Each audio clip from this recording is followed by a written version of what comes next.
सरोज और उसका परिवार बिल्कुल अनुशासन में रहने वाला नहीं था। वो अपने बेटे के लिए अपने परिवार की तरह ही एक लड़की ढूंढ रही थी। लेकिन सरोज के घर में कोई आम लड़की नहीं बल्कि एक पुलिस बहू आती है। सरोज की पुलिस बहू अनुशासन के मामले में और रसोई में काफी कठोर थी। आइए अब देखते हैं कि आखिर कैसे पुलिस बहू अपने रहन सहन और रसोई से सरोज और उसके परिवार की जिंदगी बदल देगी। सरोज के घर में उसका बेटा किशन, छोटी बेटी श्रेया और पति रमेश रहते थे। हाल ही में किशन की शादी पूनम से तय हो गई थी, जो कि पुलिस की नौकरी करती थी। एक दिन सरोज के घर में सुबह सुबह सब बैठकर खाना खा रहे थे कि तभी सरोज कहती है, अब मैं तो बूढ़ी हो गई हूँ, इसलिए मुझसे ज्यादा मसालेदार खाना नहीं खाया जाता है। क्या माँ, अच्छा मजाक कर रही हो? आप तो हम सबसे भी ज्यादा मसालेदार खाना खाती हो। अभी तो ये कुछ भी नहीं है, लेकिन देखना, मेरी बहू आएगी ना तो हमें इससे भी ज्यादा मसालेदार और बढ़िया खाना बनाकर खिलाएगी। हाँ मम्मी, मैं तो भाभी के घर में आने के लिए बहुत खुश हूँ। जल्दी से भैया की शादी हो और भाभी घर आए। क्या आप लोग भी मेरी शादी की बात लेकर बैठ गए? चलो चलो, नाश्ता खत्म करो और शायद तुम अपने स्कूल के लिए निकलो। मुझे भी ऑफिस जाना है। जल्दी करो, वरना तुम्हें स्कूल नहीं छोड़ूंगा। हर दिन देर से उठती हो और लेट कर देती हो। बस बस भैया, हो गया मेरा नाश्ता, चलो। अरे श्रेया बेटा, टिफिन नहीं ले जा रही? और किशन, तुम्हारा टिफिन कहाँ है? हाँ, वो आज मैं देर से उठी ना तो कुछ बना ही नहीं पाई। ये लोग अपने ऑफिस और स्कूल की कैंटीन से खा लेंगे कुछ। हाँ और क्या पापा, कैंटीन में बहुत मजेदार समोसे मिलते हैं। वाह वाह वाह, याद करके मुंह में पानी आ रहा है। श्रेया, अब बातें मत कर, जल्दी कर, चल। किशन और श्रेया चले जाते हैं और सरोज और रमेश भी अपने काम में लग जाते हैं। ऐसे ही कुछ दिन बीत जाते हैं और किशन की शादी हो जाती है। शादी करके किशन पूनम को घर लेकर आता है। आओ आओ बेटा, ये तुम्हारा नया घर है। अब तुम्हें ही यहाँ सब कुछ संभालना है। अपने नए घर की जिम्मेदारी अच्छे से उठाना। जी मम्मी जी। पूनम अपनी सास की बात को कुछ ज्यादा ही दिल पर ले लेती है। अगले ही दिन से पूनम घर में सबको सुबह 5 बजे उठा देती है। अरे क्या हुआ बहू, तुमने हम सबको इतना जल्दी क्यों उठा दिया? माँ जी, वो मैं चाहती थी कि जब तक मैं किचन में आप लोगों का नाश्ता बनाती हूँ तब तक आप लोग कम से कम 2 किलोमीटर वॉक कराइए, या फिर वो सामने जो पार्क है ना, वहां जाकर एक्सरसाइज ही कर लीजिए। पूनम की बात सुनकर सभी घर वाले हैरान हो जाते हैं। सरोज पूनम से कहती है, अरे पर बहू, हमारी ये सब करने की आदत नहीं है, और सुबह इतनी जल्दी तो हम कभी नहीं उठते। जरा श्रेया को तो देखो, ये अब भी नींद में ही है।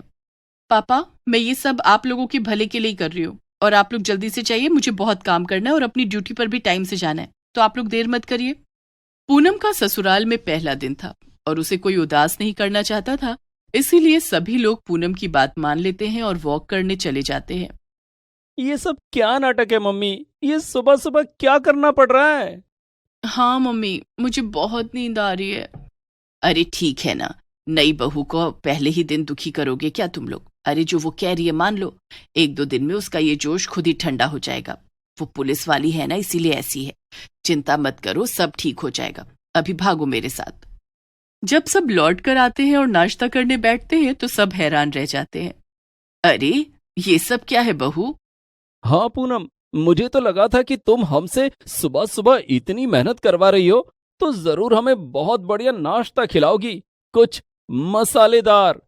लेकिन ये तो सिर्फ दलिया और सलाद है। अरे तो इसमें क्या खराबी है? आपको पता भी है कि सुबह सुबह केवल हेल्दी और हल्का नाश्ता ही करना चाहिए, जैसे फल वगैरह। तो भाभी, क्या आपने चाय भी नहीं बनाई? नहीं श्रेया, चाय सेहत के लिए बहुत खराब होती है, इसीलिए मैंने चाय की जगह ग्रीन टी बनाई है। और साथ में अगर किसी को ग्रीन टी ना पीनी हो तो वो नींबू पानी पी सकता है। ये सब सुनकर सरोज, श्रेया, किशन और रमेश सब के सब हैरान रह जाते हैं, पर कोई कुछ नहीं कहता। सबको लगता है कि ये 1-2 दिन की बात होगी। श्रेया और किशन तैयार होकर ऑफिस जाने लगते हैं कि तभी पूनम दोनों को रोक देती है। अरे आप दोनों बिना टिफिन लिए ही ऑफिस जा रहे हैं? हाँ भाभी, हम अक्सर स्कूल और ऑफिस के कैंटीन में ही लंच कर लेते हैं। वहाँ के समोसे बहुत अच्छे होते हैं। कहो तो आपके लिए भी आज लेकर आऊंगी। नहीं नहीं नहीं श्रेया, तुम नहीं जानती, मगर ये कैंटीन में बहुत बुरी तरह से खाना बनाया जाता है, और इसीलिए अक्सर बच्चों को और बड़ों को पेट में दर्द रहता है। देखो ये लो, मैंने तुम दोनों के लिए टिफिन बना दिया है। इसमें क्या है पूनम? इसमें सलाद, रोटी, सब्जी और साथ में इस बॉटल में मट्ठा है। ये आपकी सेहत के लिए अच्छा रहेगा। क्या भाभी, पर मुझे रोटी सब्जी खाना पसंद नहीं। क्या कल आप मुझे पास्ता बनाकर खिलाएंगी? श्रेया, अगर तुम पूरे हफ्ते अच्छे से ये खाना खत्म करोगी तो संडे को मैं तुम्हें वही खिलाऊंगी जो तुम्हें खाना होगा, वो भी घर पर बनाकर। ठीक है? श्रेया थोड़ा दुखी होकर कहती है, ठीक है भाभी। श्रेया और किशन चले जाते हैं और अब घर में सिर्फ सरोज, रमेश और पूनम बचते हैं। पूनम सरोज के पास जाती है और उससे कहती है, माँ जी, मैंने खाना बना दिया है और आप और पापा सिर्फ मेरा बनाया हुआ खाना ही खाइएगा।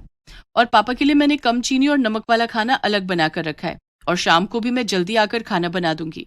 और हाँ, एक और बात, अब से रात का खाना हम सब 7 बजे ही करेंगे और दिन में भी आप 12 बजे खाना खा लीजिएगा। क्या? पर बेटा, हमें रात में देर में खाना खाने की आदत है और दिन में भी।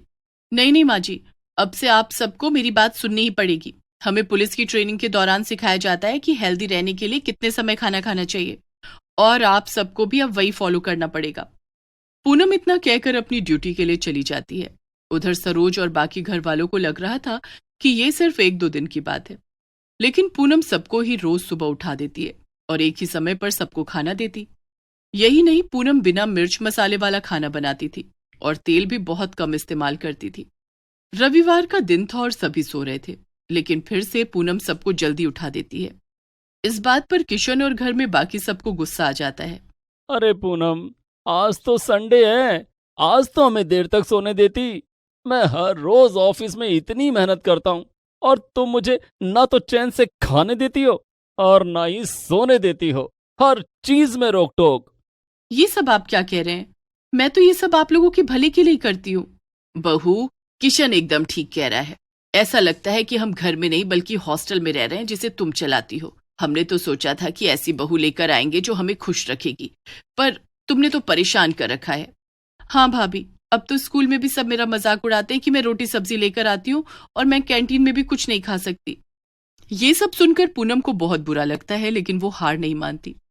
मैंने तो सोचा था कि आप सबको बढ़िया खाना बनाकर खिलाऊंगी, क्योंकि आप सब इतने समय से मेरा बनाया हुआ हेल्दी खाना खा रहे थे और मेरी सारी बातें मान रहे थे। लेकिन आप लोगों को तो अब सजा लग रही है, तो ठीक है, फिर सजा ही सही। मैं आज भी वही सब बनाऊंगी। आप लोग जल्दी से जाकर पार्क में एक्सरसाइज करके आइए, बस। पूनम इतना बोलकर किचन में चली जाती है। माँ, ये क्या किया आपने? अगर आपने पूनम को कुछ कहा ना होता तो कम से कम आज तो हमें अच्छा खाने को मिलता। अरे मैंने क्या किया भला?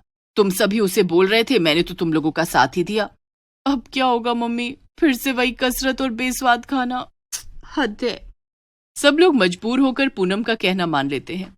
अगले दिन श्रेया के स्कूल में रेस थी और वो जल्दी स्कूल चली जाती है। किशन तो पहले से ही ऑफिस जा चुका था। वहीं दूसरी तरफ सरोज और रमेश को हॉस्पिटल जाना था। बहू, हम दोनों हॉस्पिटल जा रहे हैं, तुम जरा अपने काम से छुट्टी ले लो। क्या? हॉस्पिटल? क्यों माँ जी, क्या हुआ आप लोगों को? अरे नहीं नहीं बहू, हमें कुछ नहीं हुआ है। हम एकदम ठीक हैं। हम तो बस रेगुलर चेकअप के लिए जा रहे हैं और कुछ घंटों में वापस आ जाएंगे। ओह, फिर ठीक है। वही मैं कहूँ कि मेरे इतना अच्छा खाना खिलाने के बाद और एक्सरसाइज कराने के बाद भला आप लोगों को कैसे कुछ हो सकता है। इतना कहकर पूनम अपने काम में लग जाती है और रमेश और सरोज बाहर चले जाते हैं। हद है, इसे तो जरा सा भी अफसोस नहीं है कि ये हमें कितना सता रही है।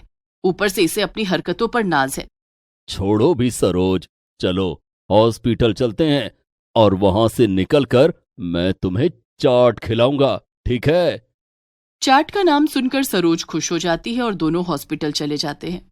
उधर पूनम घर का सारा काम निपटा लेती है कि तभी किशन घर आ जाता है।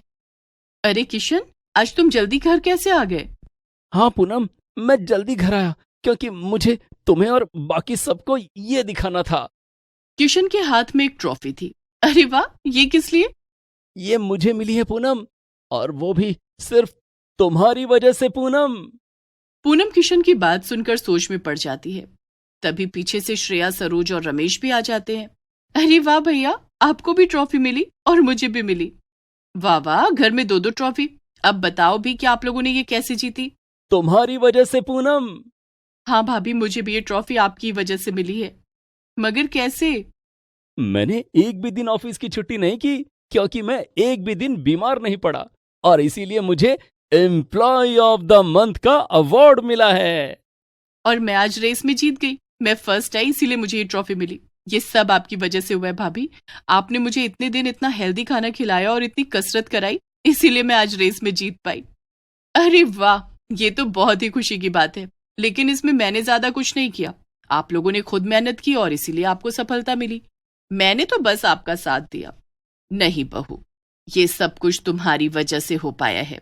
हम लोग हॉस्पिटल गए थे अपने चेकअप के लिए और वहां भी हमारी बीपी, शुगर सब कुछ एकदम अच्छा आया है। हमारी सेहत को ठीक करने वाली तुम ही हो। हाँ बहू, हम सब ने बेवजह ही अपनी बहू को इतना गलत समझा, लेकिन असलियत में तुम्हारे अनुशासन और रसोई की वजह से ही आज हम सब इतने स्वस्थ हैं। अब हम पूरा मन लगा के रोज कसरत करेंगे और अच्छा खाना भी खाएंगे। अरे वाह, ये तो सच में बहुत खुशी की बात है। लेकिन इतनी खुशी का मौका है तो आज हलवा तो बनता ही है। आप सब रुकिए, मैं अभी आपके लिए देसी घी का हलवा बनाकर लाती हूँ। सभी लोग खुश हो जाते हैं और साथ में हलवा खाते हैं।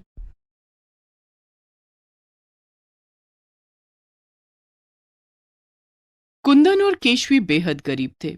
उनके लिए अच्छा खाना एक सपने जैसा था। ऐसे में एक बार अचानक कुंदन के साथ एक हादसा हो जाता है, जिसके बाद केशवी ने अपनी घर गृहस्थी कैसे संभाली, ये जानने के लिए देखते हैं गरीब प्याज पराठा वाली।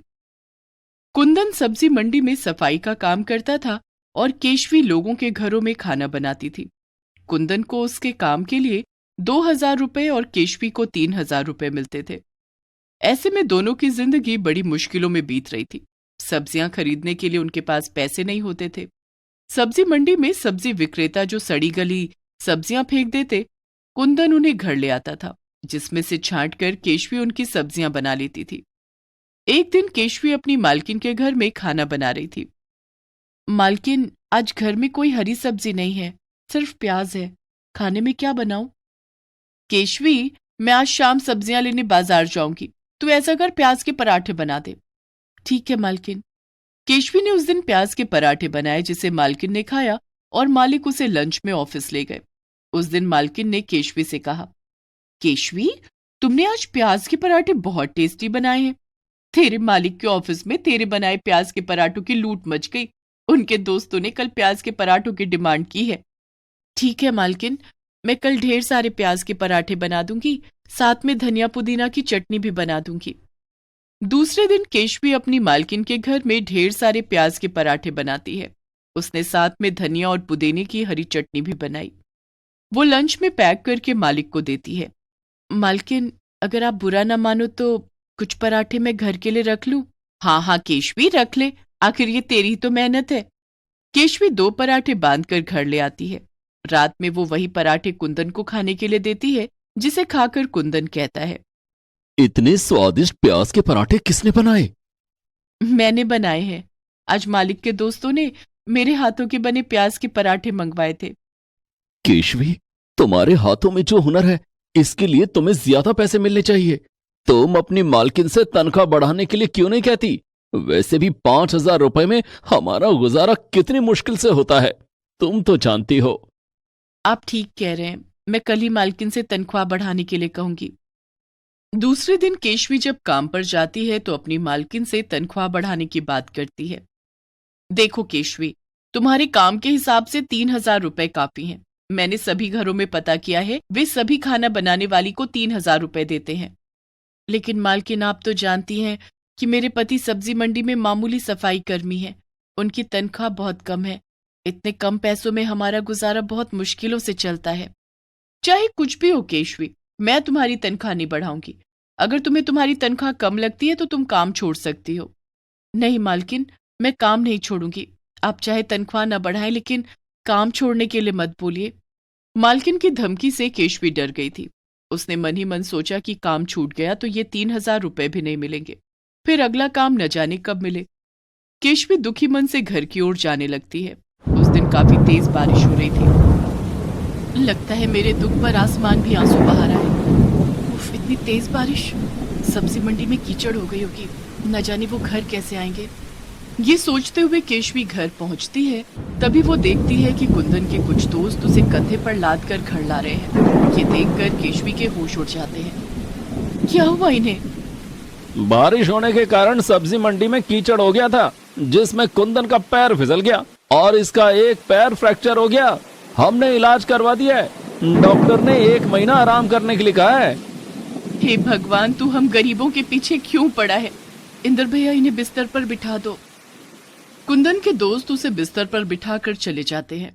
कुंदन की हालत देखकर केशवी का दुख आंसू बनकर आंखों से बहने लगता है। ये क्या हो गया जी? पहले ही हमारी गरीबी हमारी दुश्मन बनकर बैठी थी, अब उस पर यह हादसा हो गया। केशवी, तुम तो जानती हो कि थोड़ी सी बारिश में सब्जी मंडी का बुरा हाल हो जाता है। सब्जी विक्रेता चारों तरफ सड़ी गली सब्जियां फेंक देते हैं, जो बारिश का पानी पड़ते ही कीचड़ में बदल जाता है। तुम घबराओ मत केशवी, बस 1 महीने की तो बात है। 1 महीने के बाद मैं काम पर जाने लगूंगा।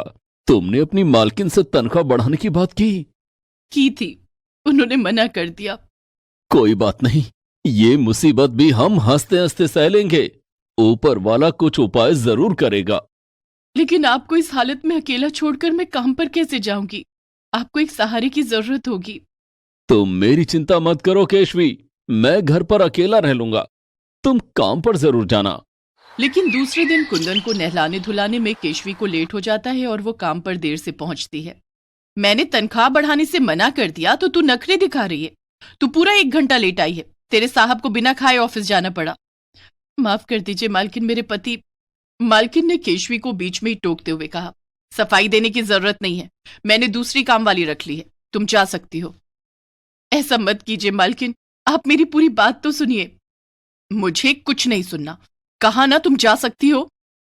मालकिन ने दरवाजा जोर से बंद कर दिया। केशवी परेशान होकर घर वापस आ गई। क्या बात है केशवी, तुम बहुत जल्दी आ गई। मालकिन ने कहा है कि अब मुझे काम पर आने की जरूरत नहीं है। लेकिन उन्होंने ऐसा क्यों कहा? मुझे आज काम पर पहुंचने में देरी हो गई, उन्होंने दूसरी काम वाली रख ली। समझ गया, मेरी वजह से तुम काम पर जाने में लेट हो गई। आपकी वजह से कुछ नहीं हुआ जी, जो कुछ भी होता है सब ऊपर वाले की मर्जी से होता है। लेकिन अब हमारा गुजारा कैसे चलेगा? मैं काम पर जा नहीं सकता और तुम्हें मालकिन ने काम से निकाल दिया। कुंदन और केशवी दोनों सोच में पड़ जाते हैं। थोड़ी देर सोचने के बाद, ज्यादा मत सोचिए, मैं सब्जी मंडी जा रही हूँ, सड़ी गली सब्जियां चुनने, खाना भी तो बनाना है। इतना कहकर केशवी सब्जी मंडी चली जाती है। उस दिन सब्जी मंडी में सड़े गले प्याज ही फेंके हुए थे। आज तो लगता है काफी प्याज बर्बाद हुए हैं। सब्जी विक्रेताओं ने इतने सारे प्याज फेंक दिए, इतने सारे प्याज लेकर घर कैसे जाऊं? केशवी एक सब्जी विक्रेता से एक टोकरी मांगती है। वो सब्जी विक्रेता उसे टोकरी दे देता है। केशवी टोकरी में सारे सड़े गले प्याज रखकर घर ले जाती है। इतने सारे प्याज? इतने सारे प्याज हमारे किस काम की? ये प्याज हमारे तो किसी काम आ ही जाएंगे। केशवी उन सड़े गले प्याज से छांटकर अच्छे प्याज अलग कर लेती है। उनमें से काफी मात्रा में अच्छे अलग हो जाते हैं। फिर केशवी कुछ प्याज लेकर रात के खाने के लिए प्याज का पराठा बनाती है। रात को खाना खाते समय, हमारा आज का गुजारा तो हो गया, लेकिन कल हम क्या करेंगे? ये प्याज के पराठे कब तक खाएंगे? मैं सोच रही हूं कि क्यों ना मैं प्याज का पराठा बनाकर इन्हें बेचने लगूं। ये तो तुमने बहुत अच्छी बात सोची है। इस तरह ये प्याज इस्तेमाल भी हो जाएंगे और हमारी कमाई भी हो जाएगी। दूसरे दिन केशवी प्याज के ढेर सारे पराठे और साथ में धनिया पुदीना की हरी चटनी बनाती है। फिर उन्हें बाजार में बेच देती है। पहले ही दिन केशवी को अच्छा मुनाफा होता है। तुम्हारा प्याज के पराठों का आइडिया बहुत अच्छा था। पहले ही दिन हमारी अच्छी कमाई हुई है। उन पैसों से केशवी और ज्यादा आटा और घी खरीद कर लाती है और दूसरे दिन भी प्याज के पराठे बनाकर उन्हें बाजार में बेच देती है। अब केशवी रोज प्याज के पराठे बनाकर बाजार में बेचने लगी। वो लागत और मुनाफे को अलग अलग रख देती। मुनाफे के पैसे से वो प्याज के पराठे बनाने का सामान खरीद लेती। धीरे धीरे मुनाफा बढ़ता जाता है। समय गुजरता गया और 1 महीना बीत गया। 1 महीना हो गया है, चलिए आपको डॉक्टर के पास ले चलती हूँ। लेकिन मैं डॉक्टर के पास कैसे जाऊंगा? आप चिंता मत कीजिए, मैं इतनी मेहनत आपके लिए ही कर रही हूँ। मैंने कुछ पैसे बचा कर रखे हैं, जो मैंने प्याज के पराठे बेचकर कमाए हैं। केशवी एक टैक्सी बुलाती है और उसमें बिठाकर कुंदन को अस्पताल लेकर जाती है। वहां केशवी कुंदन के पैर का प्लास्टर कटवाती है और उसे दवाइयां दिलवाती है। घर आकर, केशवी, अब मैं कल से सब्जी मंडी जाऊंगा। नहीं, डॉक्टर ने अभी आपको 1 महीना और आराम करने के लिए कहा है। अभी मैं आपको कहीं नहीं जाने दूंगी। वैसे भी मेरे प्याज के पराठों का काम अच्छा चल रहा है। मैं तो कहती हूँ कि इस काम में आप भी मेरी मदद कीजिए। उस दिन से कुंदन भी प्याज के पराठे बनाने में केशवी की मदद करने लगा। वो कुर्सी पर बैठे बैठे प्याज काट दिया करता, जिससे केशवी का काम आसान हो जाता। वो अब पहले से भी ज्यादा प्याज के पराठे बनाने लगी। इस तरह केशवी का काम और अच्छा चलने लगा। धीरे धीरे कुंदन भी पूरी तरह से ठीक हो गया था। दोनों ने मिलकर प्याज के पराठों का एक ढाबा खोल लिया। कुंदन और केशवी के प्याज के पराठे दूर दूर तक मशहूर हो गए थे। लोग एक पराठा खाने आते और 4 पैक करा कर ले जाते। केशवी, जिस तरह से ग्राहकों को हमारे प्याज के पराठे पसंद आ रहे हैं, उससे लगता है कि हम बहुत जल्द अपना एक होटल खोल लेंगे। आप सही कह रहे हैं। अब हमारी खुशियों के दिन दूर नहीं। कुछ महीनों बाद कुंदन और केशवी प्याज के पराठे बेचकर अमीर हो गए और अपना एक होटल खोल लिया। Please subscribe this channel.